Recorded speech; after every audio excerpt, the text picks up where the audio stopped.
这是一张南京安全区国际委员会成员送别主席约翰·拉贝时的合影，时间是1938年2月21日。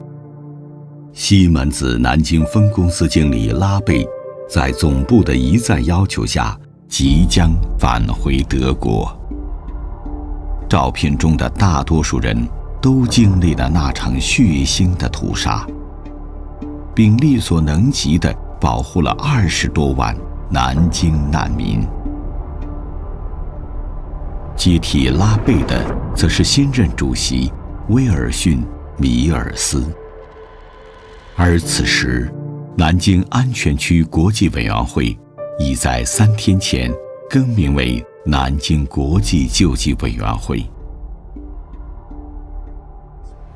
In his farewell speech, Rabe said, "I must tell you that Mr. Mills is the man who originally had the idea of erecting the safety zone." This reveals a crucial piece of information.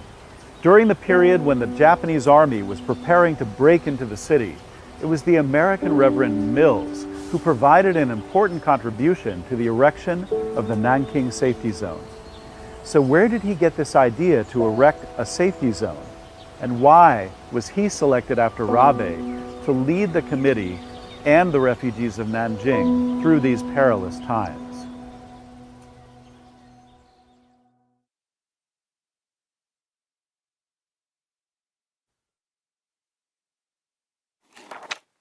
My father was a good and generous man. He wanted to help the people. It was the right thing to do to always try to help people. He was brought up that way. He believed that way. 眼前这位满头银发的老人名叫安吉米尔斯。94年前，他出生在中国。他的父亲就是美国北方长老会南京站的牧师威尔逊·米尔斯。When he went to China in 1912, he was still in his 20s, late 20s. From 1912 to 14, he and my mother were in Nanjing at language school, and he was getting introduced to what the YMCA expected of him. 初到南京的米尔斯对眼前这座东方古城充满了好奇，他用镜头记录下这里的名胜古迹、市井生活，南京人民的淳朴善良，给他留下了深刻的印象。1932年是米尔斯来到中国的第20个年头，他凭借出色的中文和丰富的经验，成为美国北方长老会南京站的牧师，在莫愁路65号安了家。米尔斯的小女儿安吉还记得当年的情形。We were assigned to this house on Mozelu, and it was a great big gray brick house with 3 stories. My father was working for the Presbyterian Church then, and he was doing a lot of work with rural churches. He would go out to visit the pastors in those rural churches. Sometimes he would go by donkey, and the donkey would come in through the front gate to our compound and would start eating the grass. 米尔斯新家门前的莫愁路是当时南京城内道路拓宽工程的其中一项。此时的南京已经成为当时中国的首都，正在由六朝古都向现代化都市转变，到处都是新马路、新公园、新建筑。I remember there was a modern movie theater that we used to go to. I think that it was at Shintaiko, which was a place where the theater was and other shops. We enjoyed picnics at Lotus Lake. I don't know the Chinese name for it. We went to Sun Yat-sen's tomb, Yuan Shikai's tomb, the Ming tomb, Spirit Valley. I was very happy there. I look back on it with great fondness. And then, when Angie was 13 years old, those blessed years in Nanjing came to a sudden end. On July 7, 1937, the Marco Polo Bridge incident occurred. At that time, the Mills family was holidaying in Jiangxi province. Amidst the growing crisis in Sino-Japanese relations, Mills had a premonition that the Marco Polo Bridge incident was just the beginning, and that the Japanese military would not stop there, but would launch a full-scale invasion on China. As a member of the Nanjing Presbyterians, Mills decided to return to Nanjing on his own. 米尔斯的预感没有错。1937年8月13日，日军开始进攻上海。仅仅2天后，南京第一次遭受了日军的空袭。在这样的空袭阴霾笼罩之下，时间来到了1937年11月，持续了3个月的淞沪会战失利，上海沦陷，日军开始了对南京的围攻。随着各级政府机关、学校、工厂纷纷撤离南京，米尔斯所在的教堂也冷清了下来。然而，南京城内更多的是无法撤离的穷苦百姓。眼见满街的难民东奔西突，无处逃生，对南京有着深厚感情的米尔斯忧心忡忡。就在这时，米尔斯看到了报纸上的一则报道：南市划难民区，市府布告实行。这是淞沪会战期间上海南市成立难民区的报道。他得到灵感，既然难民无法撤离，那么何不效仿上海南市难民区，建立一个南京安全区呢？这样不就可以为普通平民提供一个躲避战火、相对安全的避难场所吗？11月17日下午5点半，米尔斯和金陵大学美籍教授斯麦斯等人来到美国驻华大使馆官员佩克的私宅。米尔斯向佩克提出，希望在南京市内发生战斗时，为市民避难设立一个安全区，并建议将安全区设立在城内的西部地区。佩克表示，美国大使馆乐意向中日双方转达这一信息。几乎同一时间，金陵大学校董会董事长庞立武也向中国国民政府相关部门提出了仿效上海南市难民区，在南京设立难民区的设想。米尔斯在写给妻子的信中详细描述了安全区的筹备过程。在安全区建立早期，可谓困难重重。我和舍尔及刘易斯承担了大部分责任。为此，在中国人、外国朋友、大使馆及中国官员之间举行了难以数计的会议和讨论。一旦安全区的建立确定下来，我们马上面临一系列的问题，例如制定为难民提供住所的规定，将食物运进安全区，连夜建立一个工作机制，制定筹措资金的计划等等。11月19日，金陵大学美籍教授斯麦斯的家中，米尔斯第一次见到了德国西门子公司南京分公司经理约翰·拉贝。米尔斯意识到，拉贝的德国国籍和纳粹党员身份更适合与日本人打交道。为了安全区能够更好地保护平民，谦逊的米尔斯提议由拉贝担任安全区的负责人。11月22日，南京安全区国际委员会召开了第一次全体会议，推举约翰·拉贝为国际委员会主席。米尔斯被推举为国际委员会的委员。He set up the zone, he helped staff it. He felt like his place was to be there and to be with the Chinese people. He felt like he had the background and the experience, and if not him, who else might do it? And it was really his calling to help. 1937年12月8日，安全区正式开始接纳难民。这片区域在南京城的西北部，面积约3.86平方公里。同一天，安全区国际委员会公布了告南京市民书。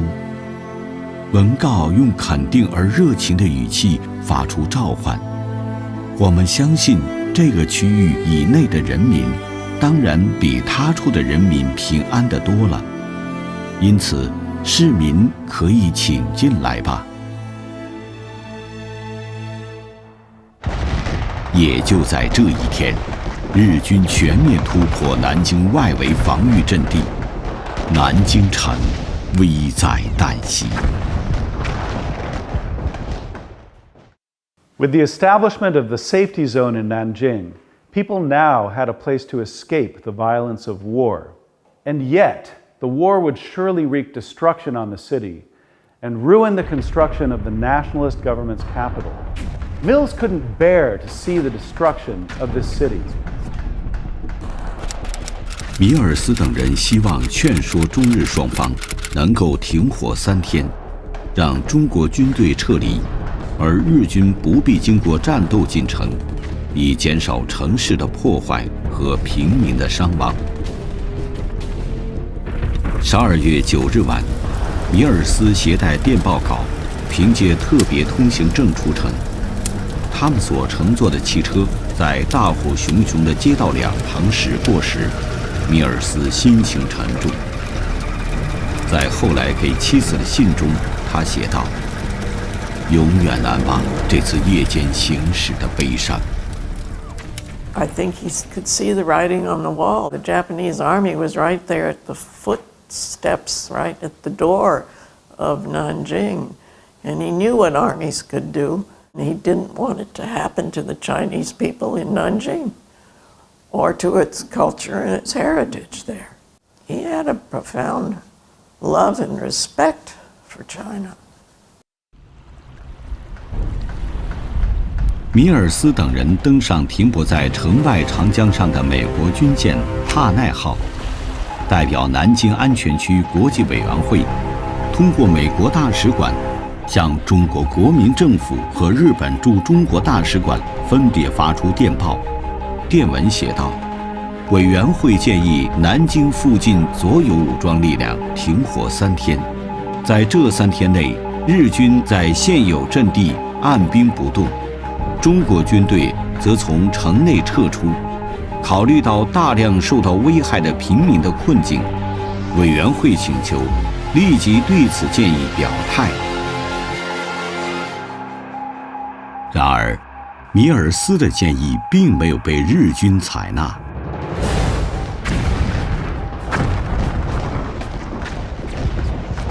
12月12日晚，随着震耳欲聋的炮火声，米尔斯意识到，一切都太晚了，我们已经无法力挽狂澜了。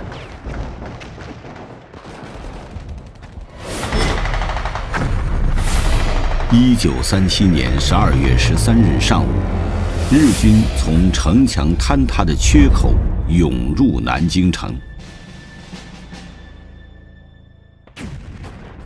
由于日军进城后滥杀无辜，位于南京城西北部3.86平方公里的安全区内，挤满了躲避日军屠杀的平民和放下武器的士兵。此时，包括米尔斯在内的大多数西方人士，依然对日军抱有幻想，认为他们会尊重安全区的存在。但是，残酷的现实让米尔斯非常愤怒。安全区几乎形同虚设。12月15日，一队日本士兵闯进安全区，要求带走一部分已经放下武器的中国士兵。米尔斯在给妻子的信中记录下了他和日军的这次遭遇。我们在和邪恶力量做斗争，恳请日军放了那些人，就像拉贝先生、刘易斯和我在那个难忘的下午所做的。看到他们被释放，这些人对我们报以微笑和感激。仅仅在回来后2个小时，却发现不仅那30-40人被绑了起来，而且整个难民营的几百人都被带走了。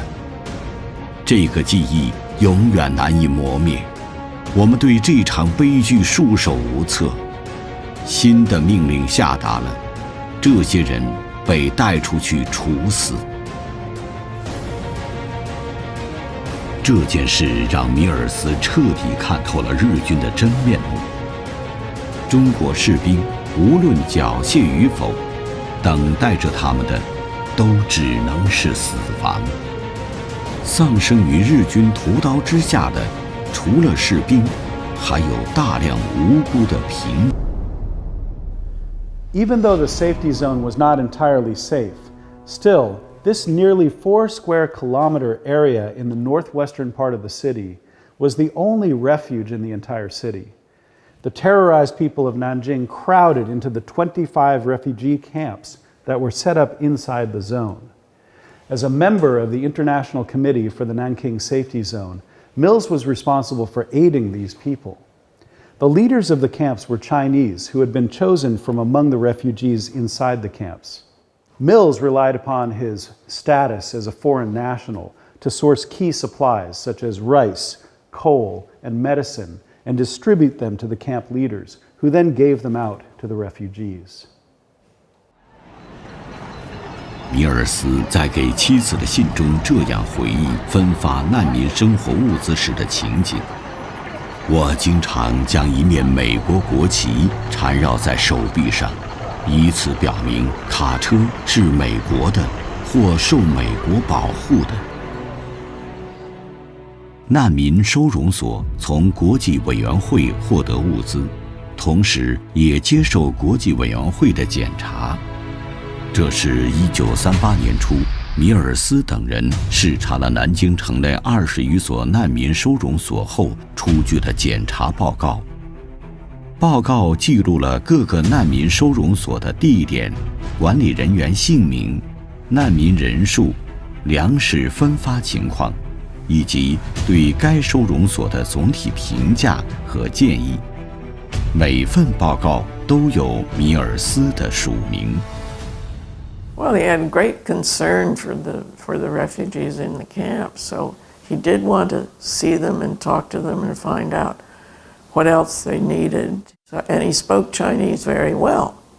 The refugee camps, it was not all one camp. They were spread around in different areas within the safety zone, and so just to travel to the camp would have been difficult in some cases, and then to figure out, how many people were there, what their food supply was like, whether they had had any incidences that should be reported, there being so many people crammed into a very small area.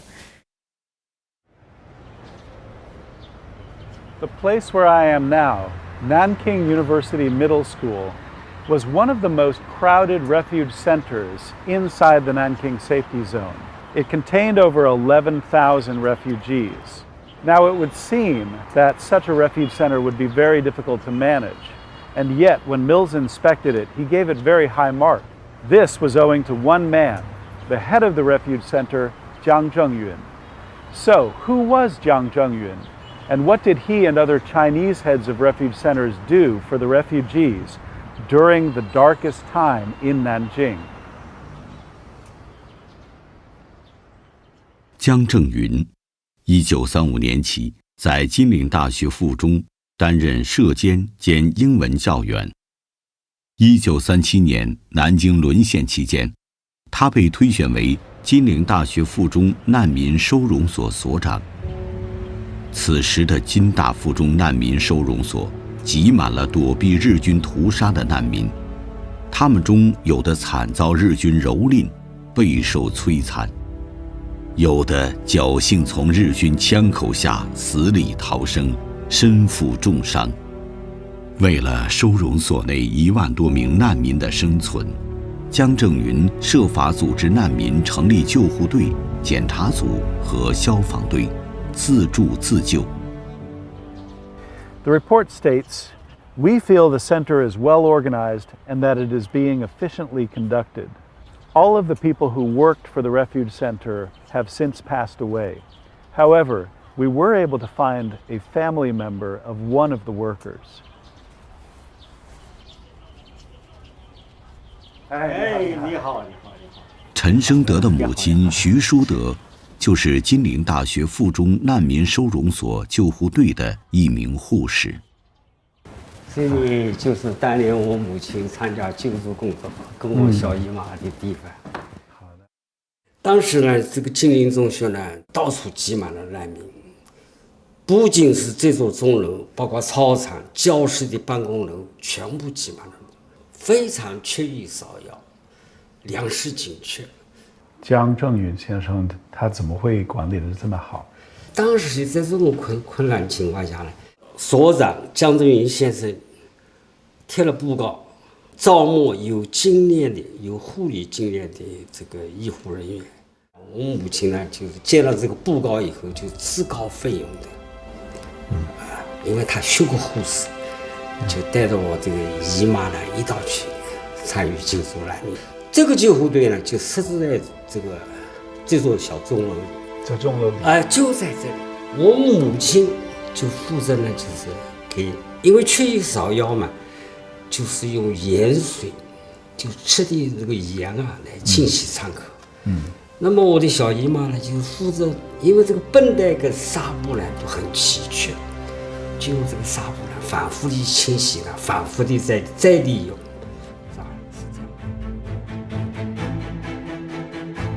然而，尽管江正云为难民做了他所能做的一切，但还是无法避免日军对收容所的持续侵扰。他只能向安全区国际委员会的外籍人士求助。今天下午，有2名日本士兵来到我们宿舍找寻漂亮女孩，接着，到处都充满了眼泪。我无法阻止他们，他们的目光看着你们这些美国人，想让你们把他们从耻辱中解救出来。您可否让一些水手上岸，站到金陵大学、金陵大学附中以及金陵女子文理学院的门前？在日军统治下的南京，米尔斯无法满足江正云提出的要求，他和委员会的成员们只能凭借自己外国人的身份作为护身符和通行证，为难民提供帮助。在巡查中，米尔斯发现，除了金陵大学附中难民收容所，由齐兆昌担任所长的金陵大学难民收容所也容纳了7000多名难民，他们中大部分都是急需救助的妇女和儿童。米尔斯建议，应该尽快制定并实施大米分发的标准规定，尽可能地满足妇女和儿童的需要。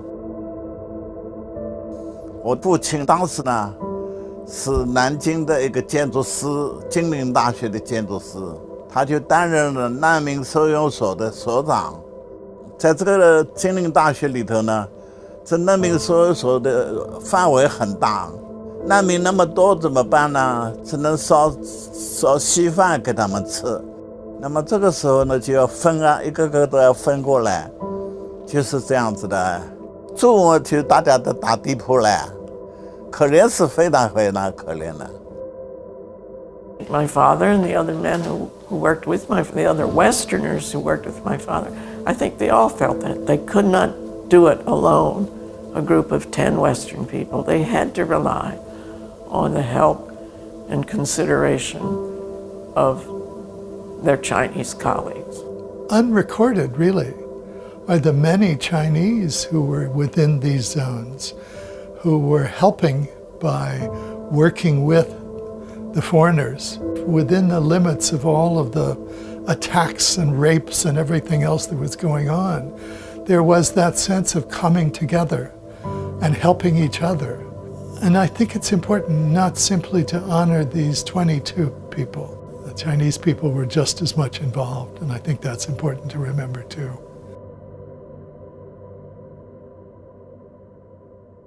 针对20余所难民收容所的检查情况，米尔斯还提出了17条建议，其中包括应该同大学医院人员一起采取措施，护理各个难民收容所中的许多病人。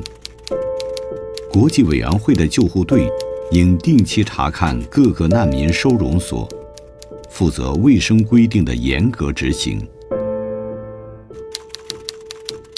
就在米尔斯竭尽所能改善安全区内难民生存条件的同时，日军却以搜捕中国兵为由，随意闯入难民收容所，肆意侵扰、强奸妇女，这使米尔斯极为愤懑和不安。只有到了晚上坐下给妻子写信时，米尔斯才能稍许袒露自己内心的焦虑。整天在数以千计的难民中忙碌，实际上就是与悲伤和苦难同行。许多妇女经常向我们询问，能否将他们的男人找回来。尽管人们知道这是一个几乎无望的希望，如同让已经死亡的人起死回生一样，我们所能做的仅仅是力图让人们免遭饥饿，这是所有需求中相当微小的一部分。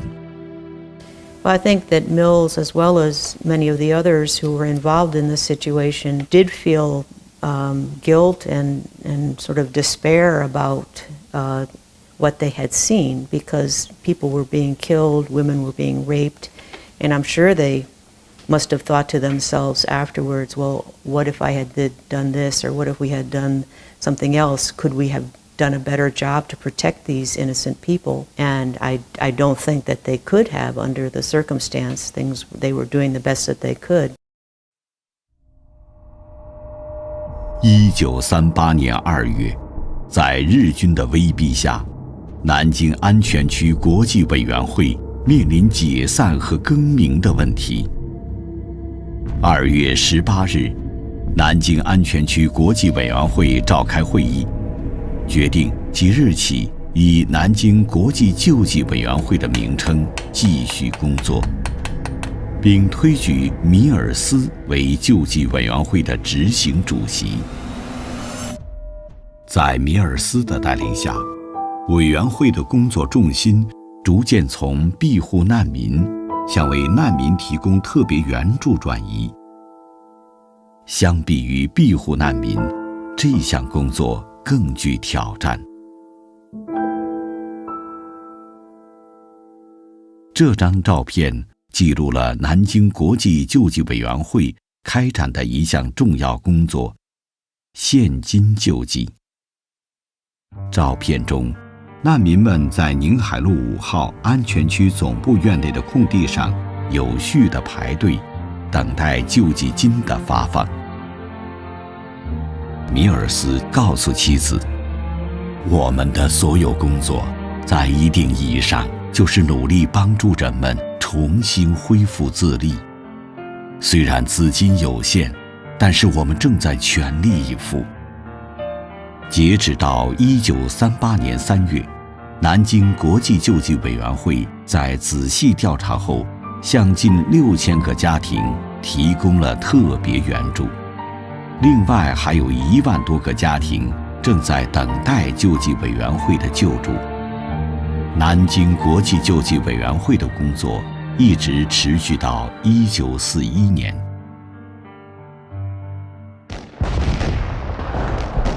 1941年12月8日，珍珠港事件爆发。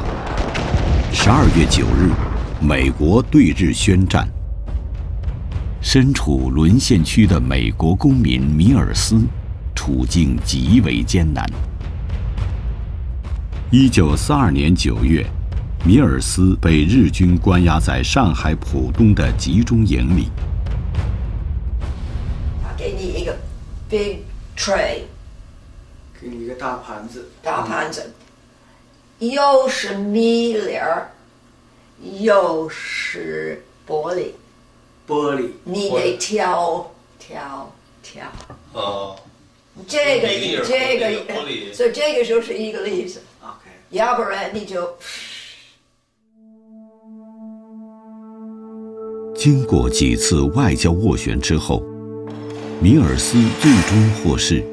并于1943年9月乘格里斯伯斯赫姆邮轮返回美国。他是6尺高，他到美国被交换的96磅，96磅。1959年，米尔斯在美国逝世，享年76岁。In the midst of whatever horror they're stuck with, there were people who stepped up to save lives rather than take them. So I wouldn't say heroism, although of course it was heroic. I would say humanity, deep humanity. These noble people who helped.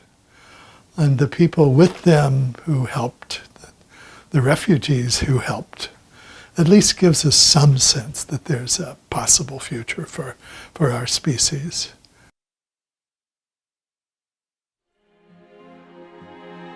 这张照片是我们今天能找到的唯一一张米尔斯与难民收容所中方管理人员的合影。照片中，米尔斯坐在第一排，金大附中难民收容所所长江正云、金陵大学难民收容所所长齐兆昌都站在他身后的不远处。这张合影里，或许还有一些并不知名的难民收容所工作人员，但他们都有一个统一的名字。救助者。正是他们，这些知名与不知名的中国人和外国人并肩而坐，在1937年那个充满恐怖与绝望的寒冬里，一起守望相助，为20多万中国同胞带来了生的希望。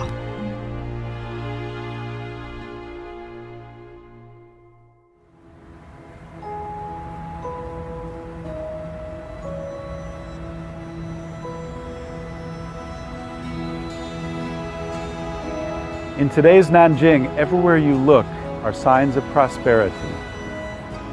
And yet, who could imagine that in the winter of 1937, if it hadn't been for these foreigners and their Chinese colleagues, what sort of nightmares would have occurred? At that time, this 3.86 square kilometer area was a haven for hundreds of thousands of refugees.